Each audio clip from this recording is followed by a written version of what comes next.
물뚱심송의 이승 투데이.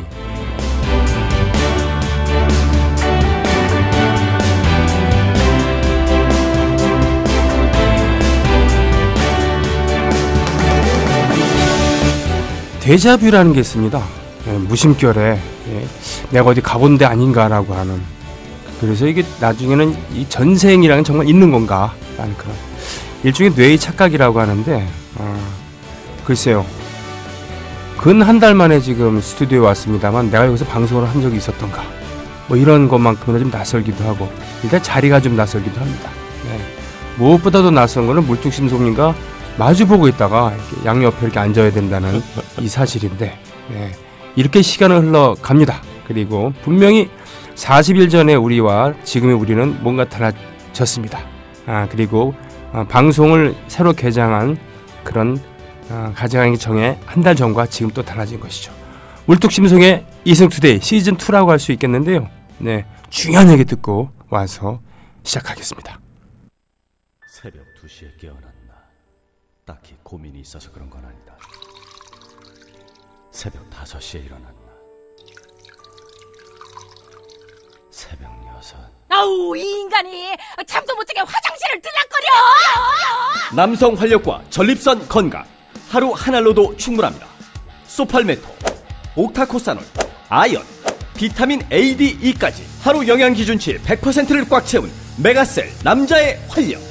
지금 바로 인터넷 검색창에 메가셀 남자의 활력을 검색해보세요. 비타민 엔젤스는 생각했습니다. 어떻게 하면 더 좋은 유산균을 만들 수 있을까? 세계 1등 원료 회사를 찾아 그중 제일 좋은 원료로 유산균을 만들자. 여러 논문과 인체 시험으로 장 건강에 유익함이 입증된 프로바이오틱스 비지. 인터넷 검색창에 프로바이오틱스 비지를 쳐보세요.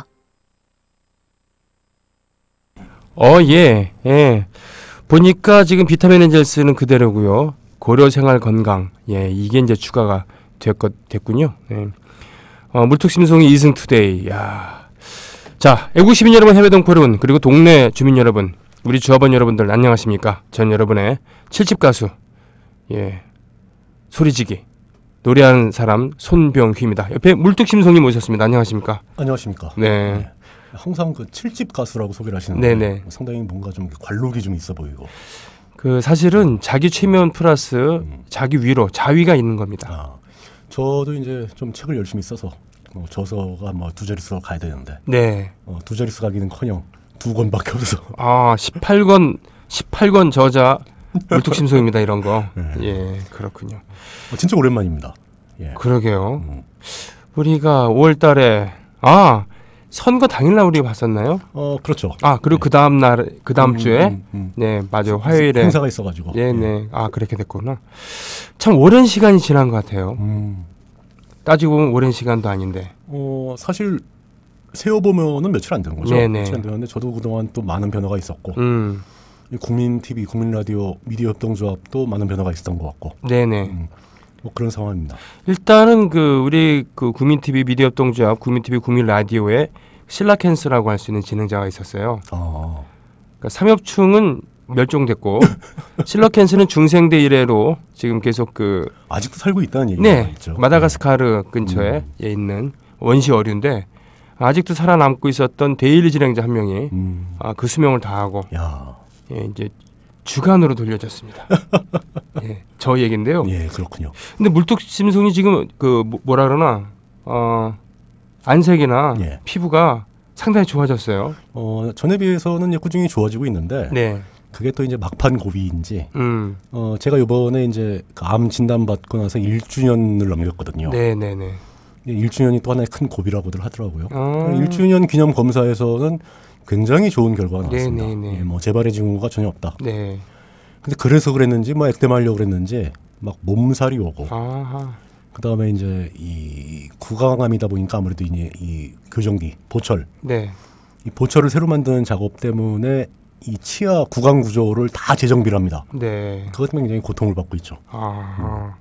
그렇군요. 일종의 액땜. 하지만 1주년을 맞이해서 산을 한번 다녀가니까 예, 건강, 그러니까 이 암 수술 받기 이전 예, 체력 못지않게 돌아왔다. 그거는 약간 이제 착시 효과가 있는데 네. 그때에 비해서 뭐 체중이 20kg 이상 가벼워졌으니까 그때부터 당연히 사는 잘 가겠죠. 몸이 가벼워졌으니까. 자, 일단은 술 담배를 안 하시고 그죠. 한 그렇죠? 1년 넘었고. 네, 1년 근육무게가 몸무게가 20kg 빠졌는데 물론 근육 양도 줄어들었겠습니다만 지방의 양이 절대적으로 줄어들었으니까. 그렇죠. 예. 예. 확실한 거는 그 얼굴빛 안색이라는 거 어렸을 때는 그런 거에 대해서 관심이 없었습니다만 이제는 어쩔 수 없이 안색을 느껴지는데 한 달 전보다 훨씬 좋아진 건 사실입니다. 계속 좋아지고 있습니다. 사실 이게 그 혹시나 모르시는 분들 계실까봐 말씀드리자면은 네.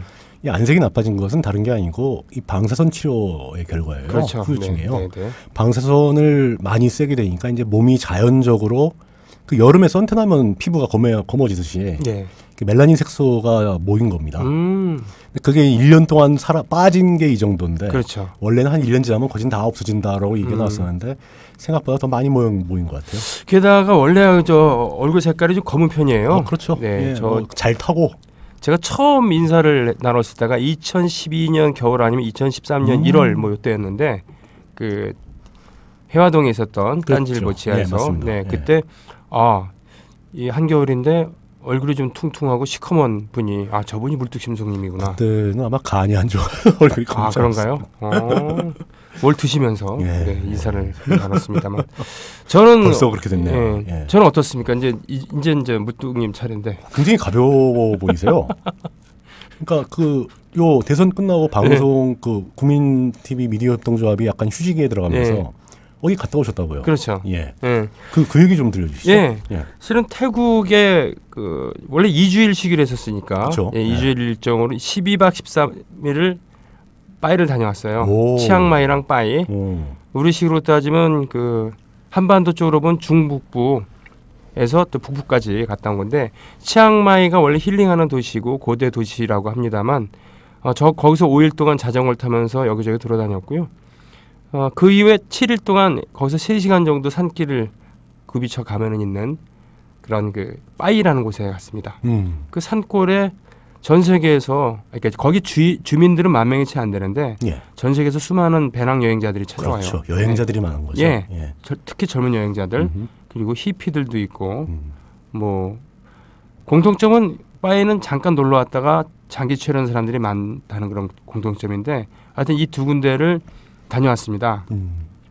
그리고 이 방송 휴지기가 길어지면서 제주도도 지난주에 다녀왔죠. 그냥 마음껏 다니셨군요. 앞으로도 마음껏 좀 다니고 싶어요. 근데 이번 컨셉은 휴식이었거든요. 칩건데 그렇죠. 두 가지 이유 때문에 안 됐습니다. 뭘 하신 겁니까 그러면? 제가 매니저가 있으면 SNS를 안 할 수도 있겠는데 어쨌든 매니저가 없고 제가 싱어송 매니저이기 때문에 싱어송라이터 플러스 프로듀서의 매니저이기 때문에 그렇죠. SNS를 할 수밖에 없거든요. 그러다 보니까 나 쉬러 왔다라고 한 줄 남겼는데 형님 오셨네요. 그래서 오히려 더 바쁘게. 네, 세상에 빠이에 갔는데 다큐멘터리 영화 감독 부부가 찾아오질 않나. 형님 여기 한번 찾아가 보이소. 그래갖고 모른 척하고 있었는데 상대방 먼저 연락이 와서 히피 부부, 한국인 히피 부부의 초대를 받아서 그쪽이 히피 공동체 참 대단하군요. 그래서 저는 히피에 대한 관념 자체가 좀 바뀌었어요 이번에. 그러니까 히피라고 한다면 일단 마약. 그리고 자유분방함, 실생활에 있어서 그리고 반문명, 전통과 관습에 얽매이지 않는.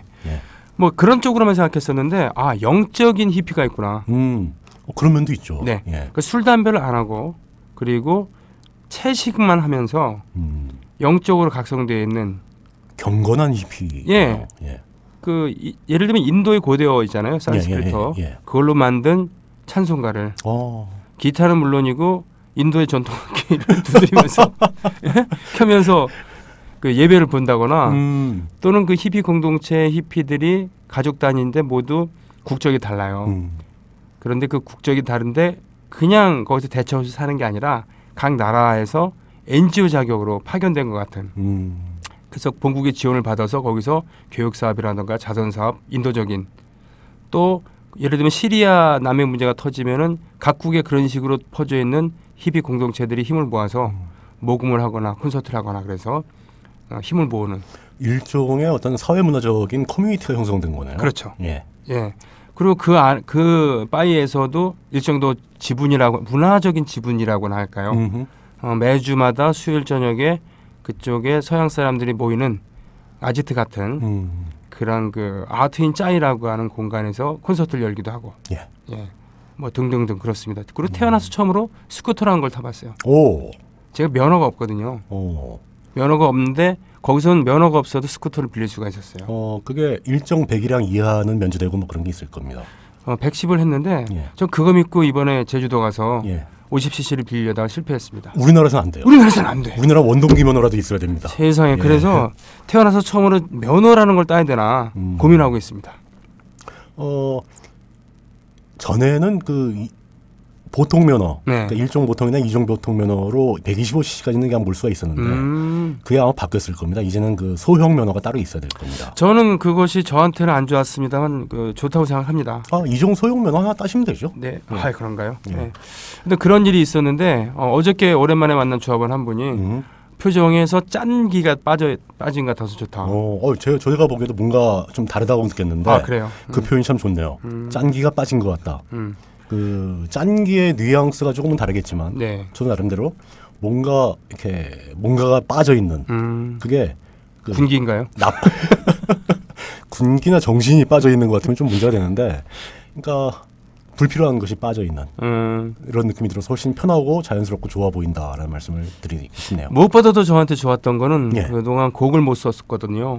근데 이번 휴가 기간에 4마디 이상으로 된 그런 흥얼흥얼대면서 녹음을 한 게 한 100곡 정도 됩니다.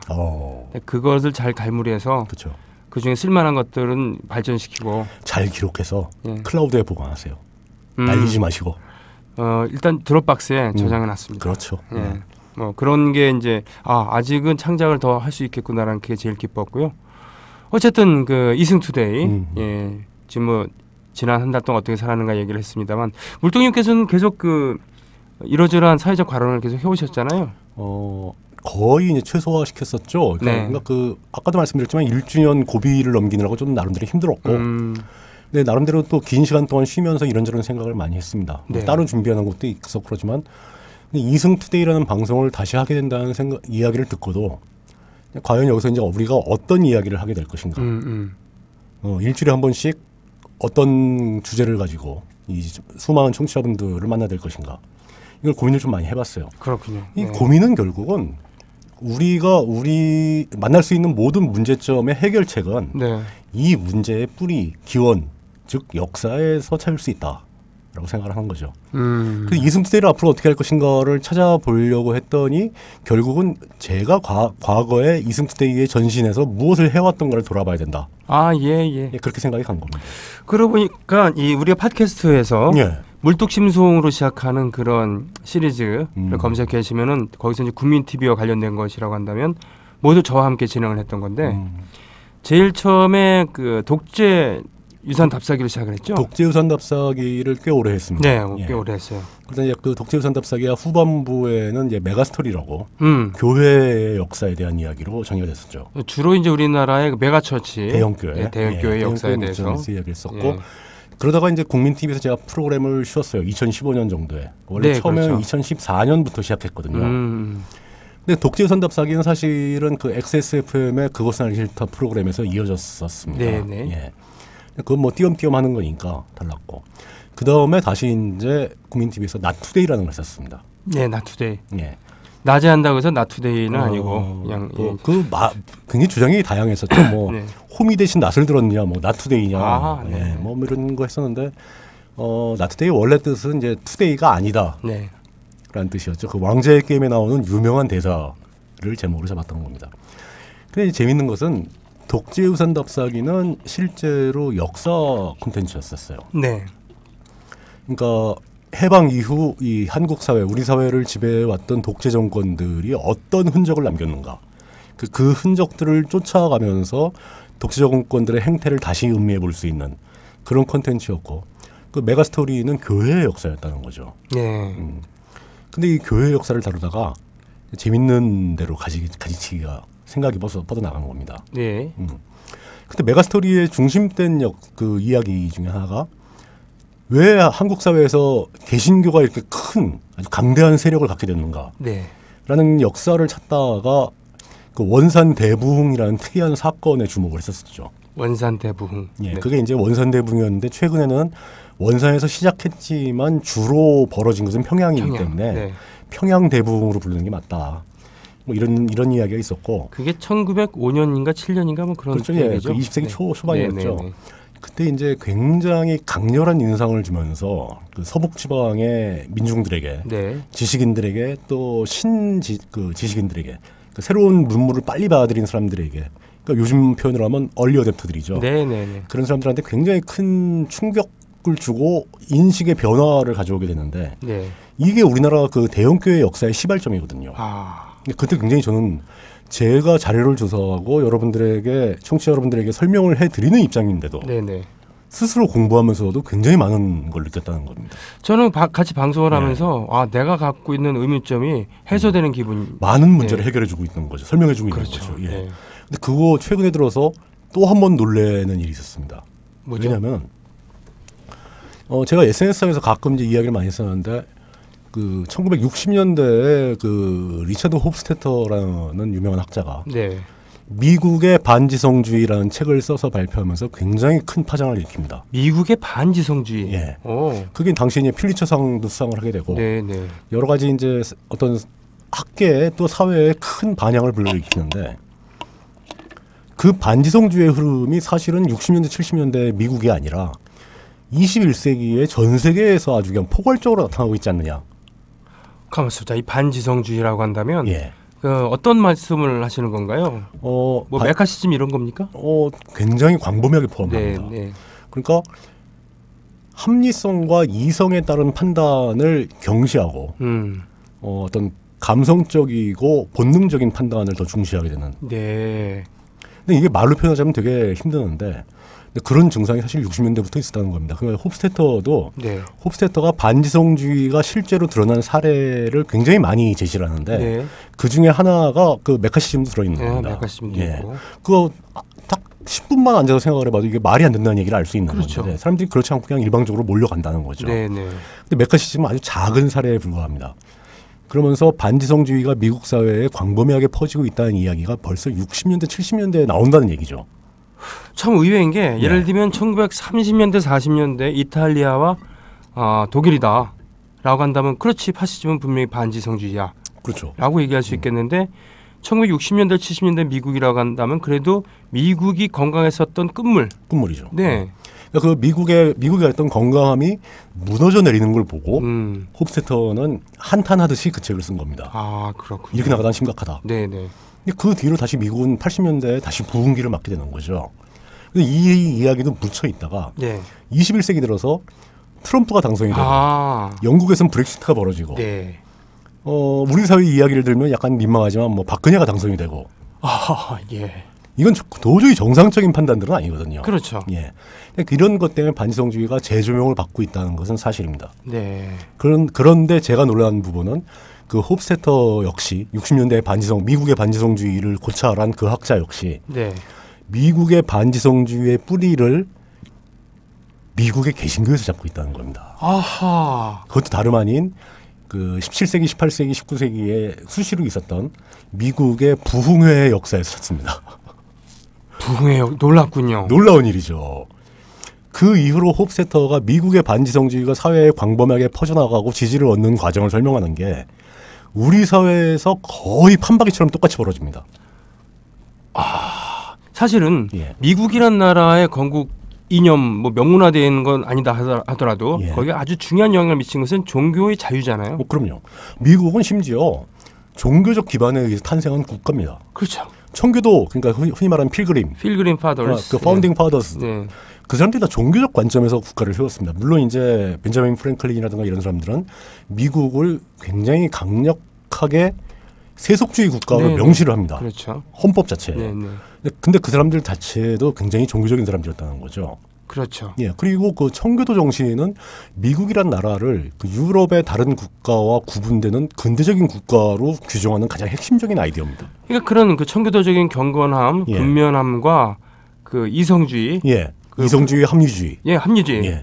예, 프래그마티즘이라고 합니다만 그것이 결합이 돼서 미국이 그 삽시간에 물론 땅도 넓었습니다만 그렇죠. 그 강대국으로 도약을 했잖아요. 그렇다고 한다면은 종교의 자유, 프리덤 그리고 실용주의라고 한다면 가장 합리적인 선택, 이성이 지배하는 나라 그렇죠. 이런 걸 텐데 역설적으로 미국의 반지성주의를 불러일으킨 것이 바로 종교고 부흥회가 있었다는 얘기니까요. 맞습니다. 네.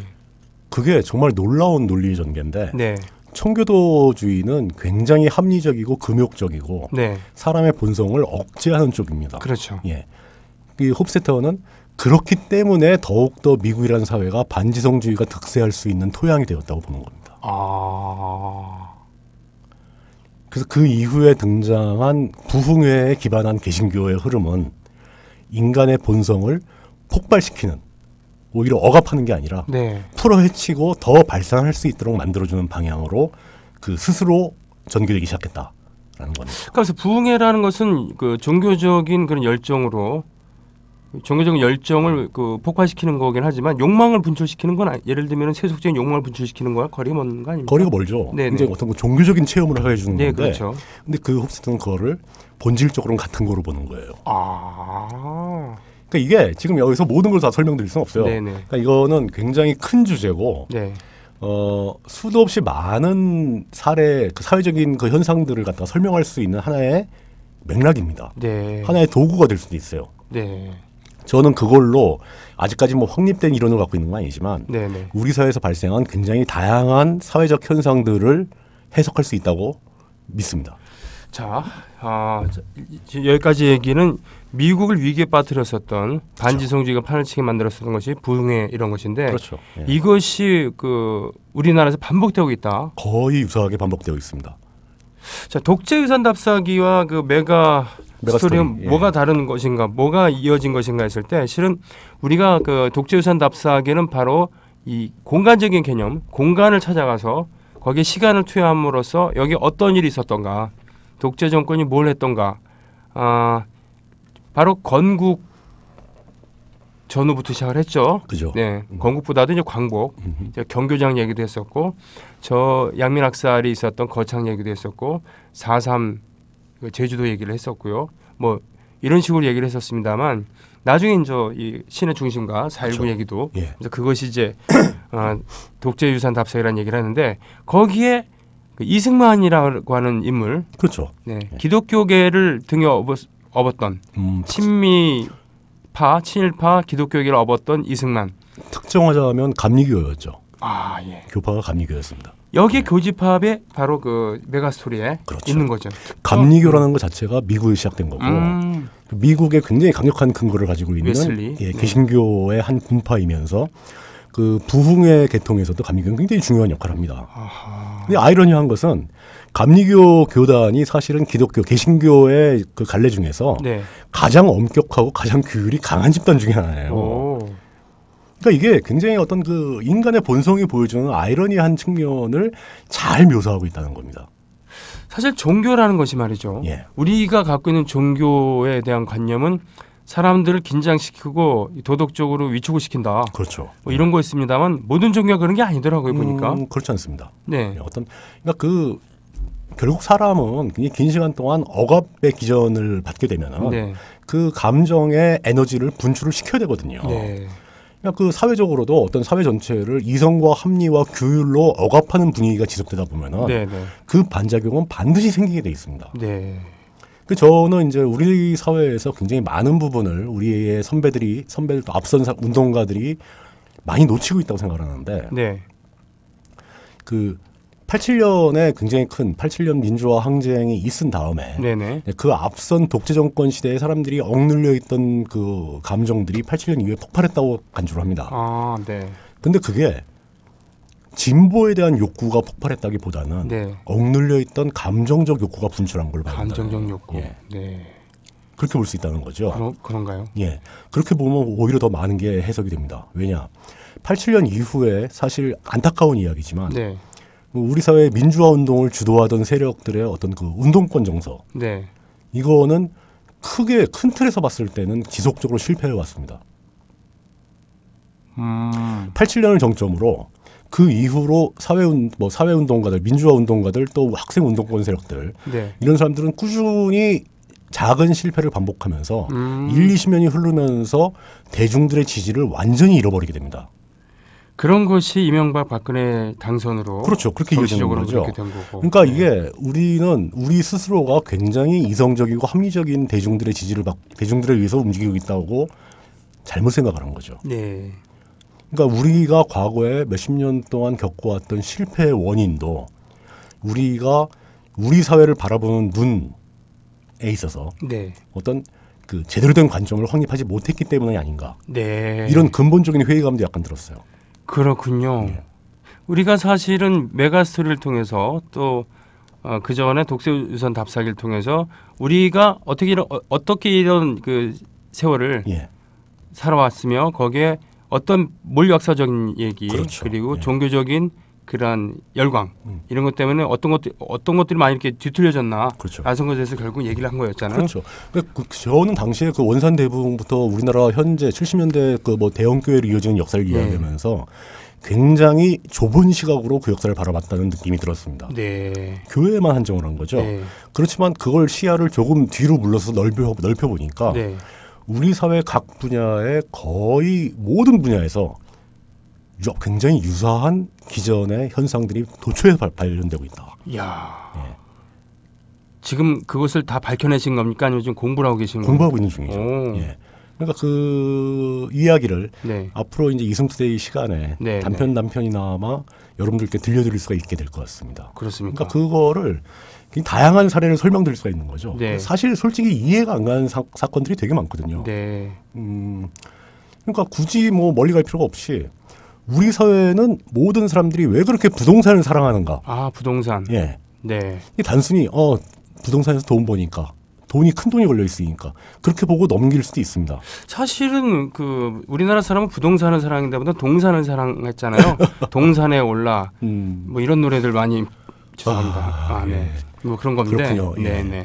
그런 것들이 너무 우리가 피상적인 관찰을 통해서 그냥 쉽게 넘겨버리지 않았던가. 네. 사실 그런 움직임들 하나하나에 굉장히 큰 의미가 담겨 있는데 그 의미를 이해하지 못한 상태에서 너무 그냥 운이 좋은 대로 세상을 바라봐왔지 않는가. 네. 이런 반성을 좀 해볼 필요도 있다는 거죠. 자, 그러니까 이승투 대사 그 앞으로 할 얘기들이 대강 이런 분위기다라는 얘기를 했는데 그런 얘기를 하다 보니까 이제 방송 시간은 반 정도 지나가고 있는데 아직 반이나 남았거든요. 예. 그러니까 뭐 괜찮습니다. 그 이승투 대사 다룰 게 현재 우리 사회에서 벌어질 사건을 다룰 수도 있고, 근데 그건 이제 시사 프로그램이었는 거죠. 네. 그리고 과거에 벌어진 사건을 다룰 수도 있습니다. 자, 그러면 일단 여기까지 얘기를 한 다음에 예. 뭐 이럴 때 이제 분위기를 바꿀 겸 음악을 하나 듣고 온다, 뭐 이런 얘기를 하는데 사실은 저는 지금 이렇게 진행자석에 앉아서 예. 방송을 한 것 정말 오랜만이거든요. 좀 편하지 않으세요? 좀 불안해요. 콘솔을 잡고 있다가 콘솔을 놓으니까 오히려 불안하십니까? 네, 그런 건데 확실한 거는 부담은 역시 덜어 건 확실하죠. 예. 임대용 PD께서 뭐 선곡하신 거 있습니까? 아니면 뭐 광고요. 예, 광고를 선곡하셨대요. 국민TV 광고 많이 들어오네요. 일단 저 듣고 오죠. 네. 예. 나에게 딱 맞는 방송이 좋다. 좋은 느낌이 확 살아나게 나를 매일 새롭게 만드는 라디오. SBC 라디오? 아니, 국민 라디오. 자본 권력이나 정치 권력으로부터 자유로운 방송. 미디어 협동조합 국민 라디오.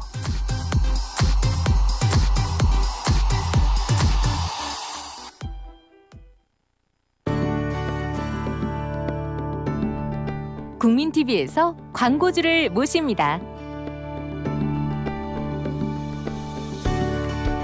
버스에서도 지하철에서도 남녀노소 누구에게나 정보와 재미를 주는 방송. 충실한 구독자를 보유한 방송 국민TV는 광고 집중도가 높아 효과가 좋습니다. 이제는 대세가 된 팟캐스트 광고. 국민TV와 함께하세요. 자세한 안내는 홈페이지 국민.tv 서울 전화 3144-7737입니다. 가장 효율적인 광고는 바로 국민TV 광고입니다. 예, 유튜브로 방송이 되기 때문에 그렇죠. 예, 음악을 저작권 뭐 문제도 있고 그래서 그런 것보다는 스팟을 이렇게 정리했습니다. 예, 그러고 보니까 그래서 이승투대에서는 앞으로 뭔 얘기를 해야 될 것이, 뭔 얘기를 하려고 그런 것인가? 그렇죠. 예, 뭐 이 얘기로 가고 있습니다만 바로 반지성주의에 대한 우려를 뭔 얘기를 할지는 알겠는데 왜 하필은 반지성주의를 가지고 얘기를 할 것인가?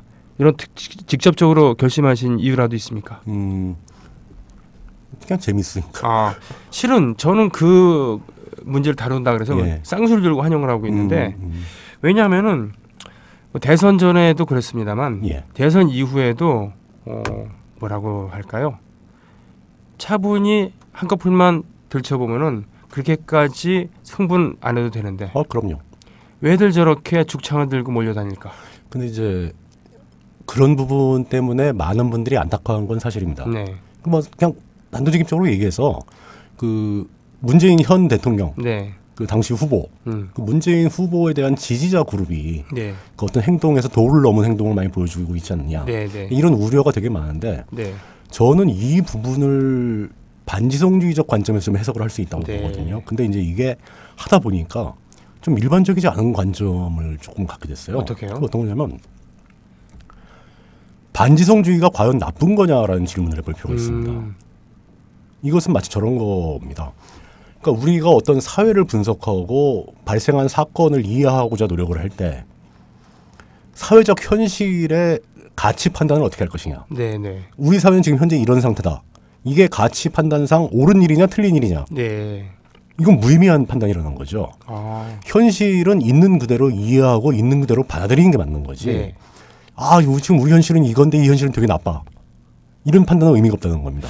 매우 실용적인 관점이네요. 그렇죠. 네. 그럼 그렇게 나쁘다고 판단해봐야 스스로 가슴만 아프지 잘 해결도 안 되는 거죠. 이거 어떤 사회의 변화는 굉장히 천천히 벌어지기 때문에 나쁘다고 혼자 막 외치고 있어봤자 결국 저는 이제 그런 관점에서 우리 사회를 헬조선이라고 부르면서 안타까워하는 세대의 그 안타까움은 이해를 하는데 네네. 그것이 생산적인 일은 아니다. 네. 그러니까 해결책을 찾으려고 노력하고 우리 사회를 변화시키려고 노력하는 게 필요하지. 그냥 비탄에 빠져 있는 것은 별로 바람직하지 않다라는 생각입니다. 지금 실제 상황에서 제가 느끼는 걸 말씀드릴게요. 일단은 박사모류에 준하는 그런 분들이 예. 하는 것은 분명히 반지성주의 내지는 진짜 몰지성주의라고 저는 생각합니다. 그렇죠. 네. 예. 그 사람들 원래 그러니까 놔둘 수밖에 없다라고 하기에는 뭐라 그러나 그분들이 갖고 있는 그 힘에 비해서 영향이 너무 크고 그리고 지분이 너무 많다. 숫자가 너무 많아요. 지분이 솔직히 말씀드리면 지금 자유한국당의 지지율은 한 자릿수라고 합니다만 그들이 지금 거의 과반에 육박하는 지분을 갖고 있잖아요. 당연하죠. 예. 국회에서 이거 자체가 말이 안 되는 겁니다만 또 하나는 지금 말씀하셨듯이 문재인 대통령 지지자들 예. 소위 문파라고 이렇게 되는 전 이 용어 자체도 매우 굴욕적인 용어일 수 있다고 보는데 결국은 이분들이 죽창 들고 몰려다니는 건 맞지 않느냐라고 했을 때 그 맞긴 맞아요. 그럼요. 네. 하지만 그분들의 그 극단적으로 가 있는 그런 몇 분들의 사례를 일반적인 것처럼 얘기를 해서 그래서 당신들은 안 되라고 지속적으로 공격하는 것조차 저는 좀 별로 이렇게 바람직하지 않다고 봐요. 바람직하지 않다는 것은 가치 판단에 가까운 네, 일이고 그렇죠. 저는 그것을 무의미하다고 보는 거예요. 무의미하다보다. 예. 현실적으로 소용이 안 됩니다. 맞아요. 해결책을 찾아야 되는 해결을 하려고 노력을 해야죠. 해결하기 위해서 가장 중요한 것은 왜 이런 현상이 벌어지는가, 이런 현상은 나쁘다, 안타깝다, 어떻게든 바꿔야 된다, 막 이러고 한탄하고 있을 게 아니라 그럴 게 아니라 왜 그런 사회적 현상이 발생하는가 하고 이해를 먼저 해야죠. 이해를 먼저 해야 된다. 예. 사람들이 다 사악해서, 사람들이 다 무식해서, 사람들이 다 생각할 줄 몰라서 이거는 사태를 이해하는 게 아니죠. 그렇군요. 예. 그리고 저는 오히려 현실을 있는 그대로 이해하듯이 네.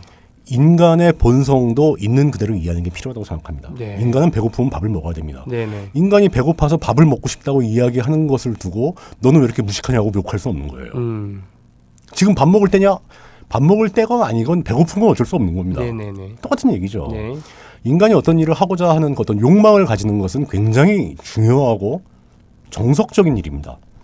이거를 나쁘다고 비난할 수 없어요. 네. 나쁘다고 비난하면 그 비난하는 쪽이 바보인 거죠. 그렇군요. 똑같은 이야기로 미국 사회가 그 홉스테터가 한탄을 하듯이 반지성주의 물결이 광범위하게 퍼져나가게 된 이유를 생각해 본다면은 결국은 이것도 인간의 본성과 밀접한 연관이 있는 겁니다. 네. 우리가 바람직한 또 근대화된 진보된 현대적인 국가를 건설한다면은 네. 인간의 본성은 믿을 수 없고 사악하고 뭐 욕망 덩어리고 이러니까 인간의 본성을 억제합시다. 네. 라는 태도로는 아무것도 못한다는 겁니다. 아, 예. 예. 핵심은 거기에 있는 거죠. 예. 뭔가를 억압하고 억제해서 이룰 수 있는 건 없습니다. 네. 그것과 억제하는 것과 숨통을 틔워주는 것의 균형은 항상 필요하죠. 균형이 중요하다. 예. 그렇다고 숨통을 틔는 것이 사회를 퇴보시켜서는 또 곤란한 겁니다. 네. 그러니까 우리가 고민할 것은 특히 이제 어떤 사회의 미래를 고민하고 막 흔히 말하는 지성을 가진 사람들의 임무에는 일반 대중들을 무식하다고 욕하는 것은 그 임무에 전혀 포함되지 않습니다. 네. 예, 그래서 안 되는 거죠. 멋진 일이군요. 네. 생각해보면 아인슈타인 같은 천재 과학자는 그렇죠. 바이올린을 취미로 가질 수 있었기 때문에 어떻게 보면은 좌뇌 우뇌의 균형을 맞춰가면서 그렇죠. 그 멋지게 살다 간 거 아닌가라는 그런 것도 있고 예술을 하는 사람도 가끔은 책을 읽으면서 생각을 가다듬기도 하고 뭐 그런 거 아니겠습니까? 네, 그렇다고 한다면은 우리가 사회 현상을 바라봄에 있어서 이 집단 광기로 표현되거나 또는 반지성주의라고 하는 것도 그 하나의 현상으로 바라보고 그렇죠. 현실로 인정을 하고 그것을 어떻게 그쪽에서 거기에 긍정적인 부분을 뽑아내기도 하고 그렇죠. 그렇지 않은 부분에 대해서 메스를 들이대갖고 어떻게 하는 것이 우리에게 발전적인 것인가. 결국 그러다 보니까 네. 그 반지성주의라는 말 표현 자체가 주는 네. 반지성주의 그러면 좀 부정적인 어감이죠. 그러게 말이에요. 아, 지성이 없는 것 같아 보이고 무식해 보이고. 네. 근데 그런 그 어떤 어감을 좀 버릴 필요가 있다. 그 반자를 반대 반자가 아니라 반지성주의. 지성이 반밖 역시 별로 안 좋은데. 그런가요? 너는 지성이 왜 반밖에 없냐? 이거 안 좋잖아요. 그런가요? 하여간 저는 그겁니다. 그러니까 대중의 행동은 있는 그대로 인정하고 네. 이해하는 쪽으로 왜 저런 행동을 할 것인가 하고 이해하는 쪽으로 가야지. 그 대중을 잡고 당신들이 이런 행동은 틀렸다고 이제 억압하고 계모하려는 태도만으로는 뭔가를 고칠 수 없다. 그것은 마치 자꾸 이제 미국의 예를 들게 되는데 네. 미국에 한때 있었던 금주법 같은 겁니다. 아, 금주법이요? 네. 그렇죠. 1920년대, 30년대. 그게 어떤 그 청교도 정신을 상징하는 가장 큰 희대의 뻘짓으로 저는 기억을 하는데 아예 술을 금지시켜버린 겁니다. 법으로. 그랬더니 결과는 어마어마한 술이 만들어지죠. 그렇죠. 지하 술 시장이 생기고 8세가 그렇죠. 폭력배들은 엄청난 돈을 벌게 되고 알카포네 같은 경우가 결국 그걸로 돈을 벌었던 시카고에서 그 밀주 사업해가 돈 번 사람들이거든요. 네. 그러니까 이런 바보짓은 되풀이하지 말자. 이게 가장 근본적이고 가장 이성적인 해결 방법이라고 믿고 있었던 그렇죠. 주로 기독교계의 그런 사람들에 의해서 추진되고 몇몇 주에서 또는 특정 계층에서 시작돼서는 결국 국가 정책으로 대공황 시절을 견디겠다고 정책적으로 밀고 나갔습니다만 희대의 뻘짓으로 뻘짓이었죠. 네. 예. 그런 관점에서 보면 그렇게 어떤 인간의 본성적인 욕망이나 욕구를 억압하고자 하는 그 행동들은 네. 이게 과거에는 우리가 그거를 지성주의 또는 합리주의라고 생각했을지 모르지만 이제 와서 다시 재평가가 필요하다. 네. 그것은 인간을 제대로 이해하지 못한 정책들이었다.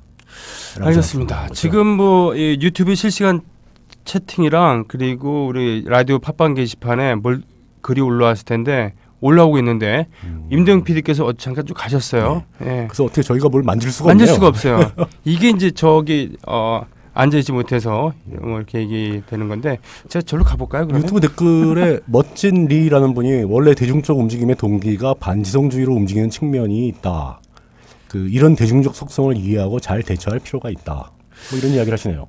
근데 대처한다는 표현도 사실 그러니까 대중의 속성을 이해하고자 노력하는 사람이 빠지기 쉬운 가장 흔한 함정이 자기는 대중이 아니라고 생각하는 겁니다. 대중이죠. 왜냐면 스스로 대중이죠. 저도 오늘 제가 오늘 겪은 건데 그렇죠. 그 앞에 지하철 사람이 앞에 뛰더라고요. 저도 따라 뛰었어요. 근데 보니까 그분은 다른 쪽 열차를 위해서 열심히 뛰어간 거였는데 일단 뛰었을 때 손해는 안 볼 것 같아 같이 뛰어가긴 했는데 저는 오늘 SNS에서 그걸 봤죠. 뭐요? 길을 가다가 어떤 가게 앞에 사람들이 줄을 서 있으면은 뭘 파는지도 모르지만 왠지 서본다. 그럴 수도 있죠. 그거 충분히 타당합니다. 우리 모두는 대중에 포함됩니다. 이야, 규백님, 대처는 이제 마가린 대처라고. 저분은 제가 아는 분인데. 아는 분이군요. 물뚱미 썩게 맨날 900살 먹었다고 놀림받는 분이에요. 900이라고. 지금 모드님께서 교회에서 피라미드식으로 뭐 판매를 시켰다고 이게 말이 되는 겁니까? 부흥회 같은 거 열면서 많이 흔히 벌어지는 일이죠. 그런 거 대표적인 어떤 그게 뭐 반지성주의의 원인도 아니고 반지성주의의 결과도 아니고 사회 전체에 반지성주의 흐름이 전파될 때 발생하는 그 흐름에 포함되는 현상이다. 분명히 그런 현상이 있다고 볼 수 있는 거죠.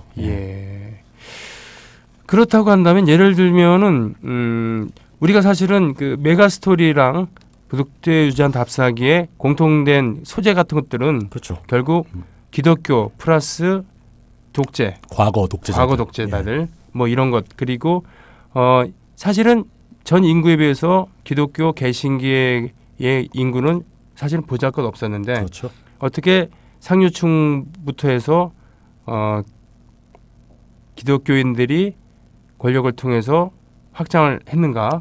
그리고 그 안에서 우리는 어떻게 개신교가 메가 처치가 태어날 만큼 갑작스럽게 부흥했는가도 얘기 나왔습니다만 예를 들면 그럼 앞으로 이승투데이 여기서 지금 현재 얘기를 하는 데 있어서 이 반지성주의 이 제목도 그러니까 용어도 뭐 바꿀 수도 모르겠습니다만 일단은 반지성주의 뭐 가장 널리 알려진 그렇다면 하나의 그 전형이랄까요? 어떻게 얘기를 풀어나시는 결국은 이제 우리는 과거의 역사에서 어떤 교훈을 받아야 되니까 또 역시 과거의 사건들은 많이 다루게 될 겁니다. 그 현 시대에 벌어진 사건을 다루면 시사 프로그램이 되는 거고 물론 그것도 할 겁니다. 라이브 방송이 되겠죠.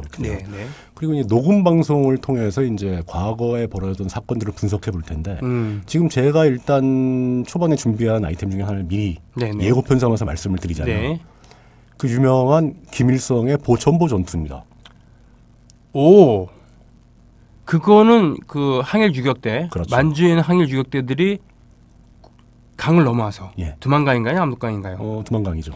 넘어와서 일본의 그 지금으로 따지면 지구대, 파출소 국경 수비대를 하나를 장악을 하고 습격을 했어요. 습격을 하고 전과를 올린 다음에 다시 강을 넘어서 갔다. 사실 이게 북한 정권에서는 거의 레전드급 사건으로 이제 추앙을 받고 있는 김일성의 무장 독립 투쟁의 가장 핵심적인 초반에 널리 알려진 사건이었기 때문에 그런 건 있는데요. 근데 실제로 알아보면 사건 자체는 굉장히 작습니다. 일단 보천보 그 지서라는 게 진짜 터무니없이 작은 파출소고 그게 무슨 국가 대 국가의 투쟁에서 뭐 길이 나올 만한 뭐 이런 사건도 아니고 저는 보천보 사건을 설명드리면서 사실 이야기하고 싶은 내용은 당시 보천보 사건이 벌어진 1930년대 40년대 그 당시에 이 구한말이 아니죠. 일제 때죠. 일제 때 언론과 지금의 언론의 지형을 비교해 보면 굉장히 많은 사안들을 이해할 수 있습니다. 그래요. 당시의 언론들은 어떤 생각을 했을까? 당시 언론들은 왜 보천보 사건을 크게 보도했을까? 그리고 동아일보는 그때나 지금이나 무슨 짓을 하고 있을까?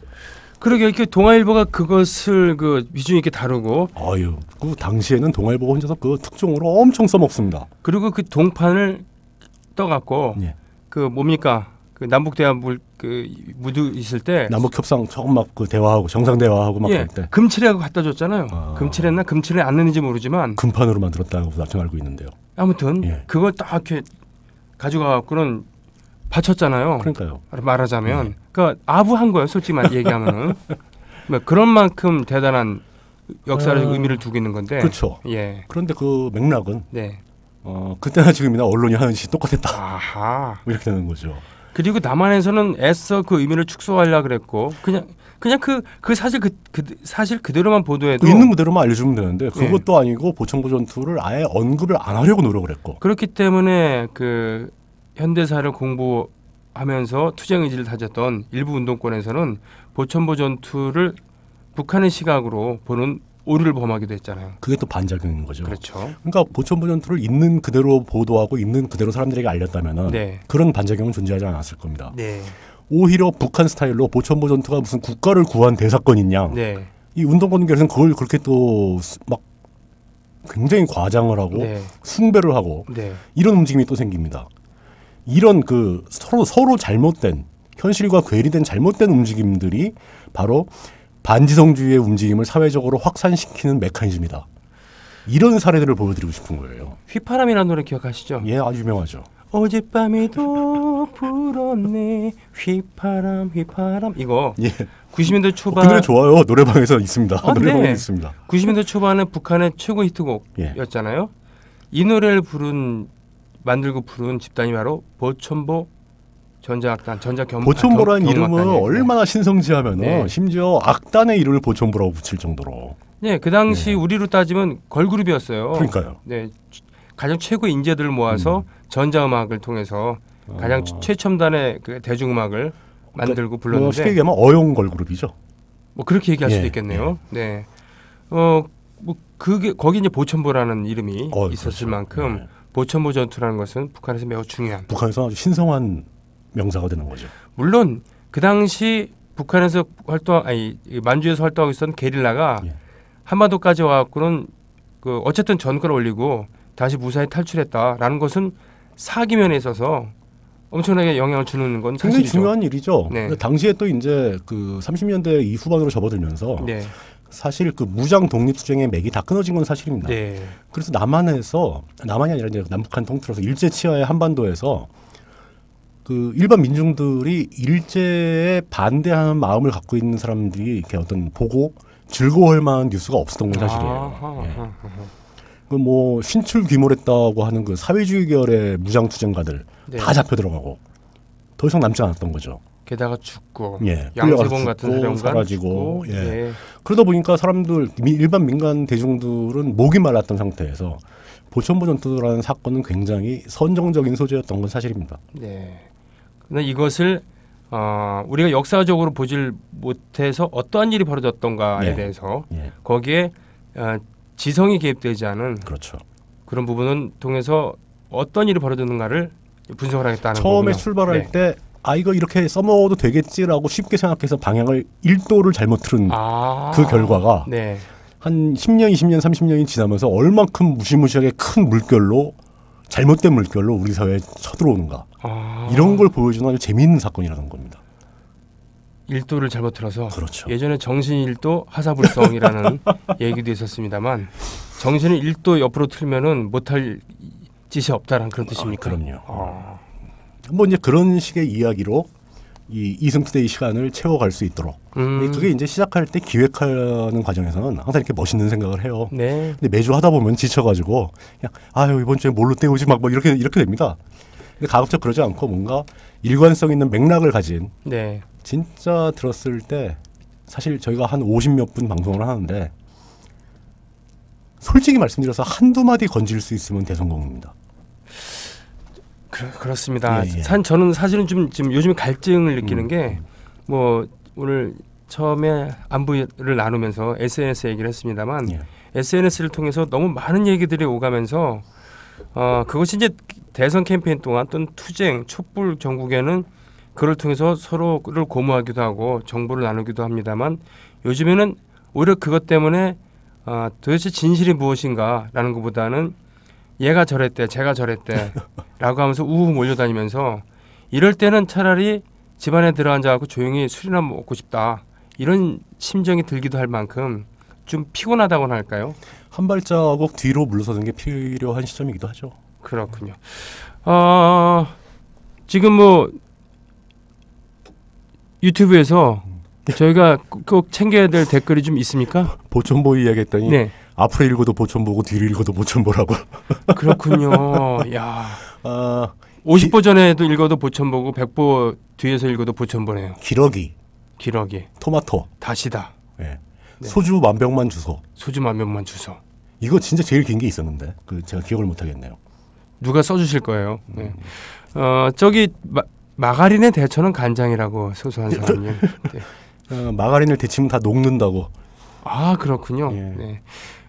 팟빵 게시판으로 한번 가볼까요, 임 PD님? 네. 아 꼴통아이티님께서 내일 콘서트 사람 한 달에 한 번 우리 하잖아요. 콘서트 사람은 계속 하시는 거죠. 네. 매달. 예. 한 달에 한 번 내일인데 이번 달에는 30주년 기념으로 내일 노래를 민중가요 같이 부르기를 합니다. 다시 부르기를 하고요. 저도 이렇게 해서 87년 60가 좀 일정 결별을 하고 이제 우린 다행히 금년 촛불을 함께 했잖아요. 그렇죠. 그러니까 촛불의 마음으로 촛불 정신으로 갈아타도 되지 않을까 싶은 21세기형 60항쟁이라고 얘기해도 되었고 21세기형 무슨 뭐라고 해도 좋은데 그것이 뭔지 모르지만 어쨌든 지난 87년보다는 더 따뜻하고 더 환한 그런 느낌으로 갔으면 좋겠다는 기분이죠. 자 그리고 어떤 얘기가 올라왔나요? 구름커피님 어머나 나만 몰랐네요. 예 출석합니다. 매주 화요일 오후 2시입니다. 사도요한님 대처요? 오징어 대처 먹고 싶네요. 요즘에 오징어 비쌉니다. 그렇군요. 네. 그냥 그 돈 좀 더해서 갑오징어 드세요. 갑오징어. 갑오징어 좋아요. 예. 역시 오징어의 갑은 갑오징어인데. 그렇죠. 갑오징어 먹다가 실수하면 갑질을 하게 되는 거죠. 아 그렇군요. 예. 혹시 오주명이라는 안주 기억나십니까? 모르겠습니다. 네. 어떤 업소에 가니까 지금 없어졌습니다만 오징어 쥐포와 명태포를 합친 오주이명. 네. 로니님 오랜만에 오셨는데 바빠서 이제 출석합니다. 반갑습니다. 아유 출석해 주시는 것만도 감사하죠. 예. 복면제님 오늘도 너무 잼나게 듣습니다. 꼴통아이티님 짱돌로 땅크를 까부시고 최초로 전투기를 맞추시며 대선의 큰 그림을 구상하시는 국태의 큰 어르신 손쌤의 예? 누구 얘기인가 했더니 자, 오장박에 내일이 찾아오면 신청하셨어요. 머미76님 병희님도 오시는구나. 편성표 보면서 다 개별 프로그램이라 아쉬워했는데 너무 좋아요. 예. 블루맨님 그동안 바빠서 들을 만한 게 없어서라는 핑계로 국민 라디오를 못 들었는데 이번에 새로 개편했으니 재미 한번 붙여봅니다. 아시죠? 가재는 개편이라고. 물뚝심송님 그러니까 가재가 개편이었어요. 근데 정식으로 이제 물뚝심송의 그 이승투대라는 이름으로 주 1회라는 게 아쉽지만 떡배담배님 반갑습니다. 낚시하는 물고기님도 오셨고요. 그렇군요. 자 유튜브 아니면 지금 저기 팟빵 게시판 다시 한번 새로 올려주신 분이 계신가요? 네, 거기까지. 없군요. 네. 자 유튜브 가보겠습니다. 토토 황영님 오셨습니다. 요즘 집필 중이라고 하셨죠? 네.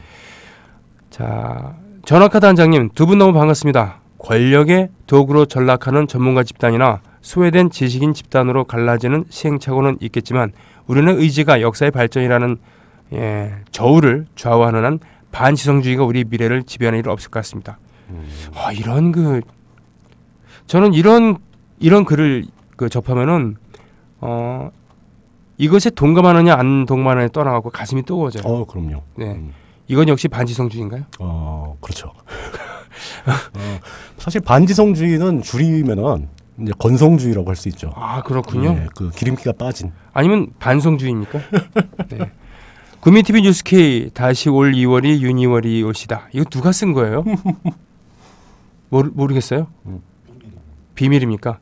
저 보니까 저런 그 썰렁한 저 보면 자 다시 올 2월이 윤이월이 올시다도 굉장히 긴 건데 저보다 더 긴 거 있어요. 그래요? 예, 우리 그 기록 세우는 거 있습니다.